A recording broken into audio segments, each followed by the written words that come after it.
Hey, what's going on, my beautiful people? I'm gonna go ahead and get into this video right away because I saw a pretty disturbing TikTok video that really made me want to speak up and kind of set the record straight. I don't have a biggest following as this person has, but I really feel that the content that they put out here as far as uh, avoiding attachment styles, how to manage an avoidant attachment style, how to be in a relationship with someone that's an avoidant, it disturbed me because it started using some very confusing language. So the title of the video is exactly what I titled this video, is Do Avoidance Discard. And it was more along discarded by a dismissive avoidant. And when you start using words like discard, you start to think more of that negativity and more of that toxic traits of, if you want to call it toxic, of someone who might be more on the cluster B spectrum, or someone who's more specifically a narcissist. Because, you know, you have the love bombing phase, you have the devaluing and the discard of a narcissist. So when you put language like that in the title of a video and you get it all clickbaity, because people will watch that type of video, it already kind of picks up the pitchfork for the midnight burning of someone who's an avoidant already. And it's frustrating because for this channel, and if you guys are on my YouTube channel, or if you're watching this from Instagram or TikTok, this is what I specifically talk about on my YouTube channel, which is bridging the gap between the avoidant person and people who have other type of attachment styles. So there's already enough negativity in the comments. There's already people upset about this. When you use that language once again about discard, it instantly brings up the narcissist for people, and they've already been confused enough about, you know, whether or not they're avoidant is a narcissist, or if they just have avoidant attachment style. So I want to set the record straight there, and I have a couple more things here. I feel like this person who positions themselves as a narcissist or as an actual attachment style expert, I don't think that they're trauma informed. You know, I took trauma informed care training, got the certification, and I'm not trying to say that I'm holier than thou, but I do understand what people who are on the insecure attachment spectrum are going through, and I try to advocate for them. So this kind of like grinds my gears when I see someone trying to position himself as an expert, or actually he actually is. It feels like someone's undoing a lot of the different work that I'm trying to bridge together.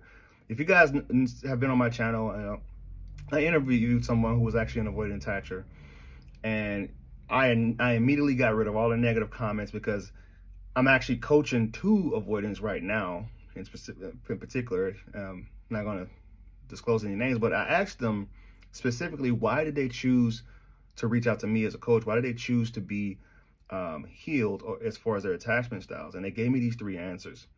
The first one says that they doesn't want to be alone. And if you think about the narcissist compared to the avoidant, the narcissist can't be alone.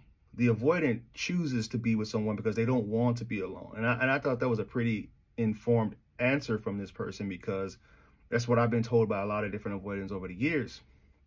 And the second reason that he said was they saw how much he was putting his how much pain he was putting his girlfriend through.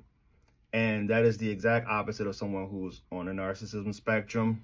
They typically don't see that. It's usually all about being self-absorbed, needing to get themselves in position to get what they want out of that relationship. And they don't really care if there's some type of collateral damage. And this is, like, once again, when you start using stuff like, so you think about a narcissist breakup, it feels more like a discard, and people have a hard time getting over it. They're really reeling for a long time.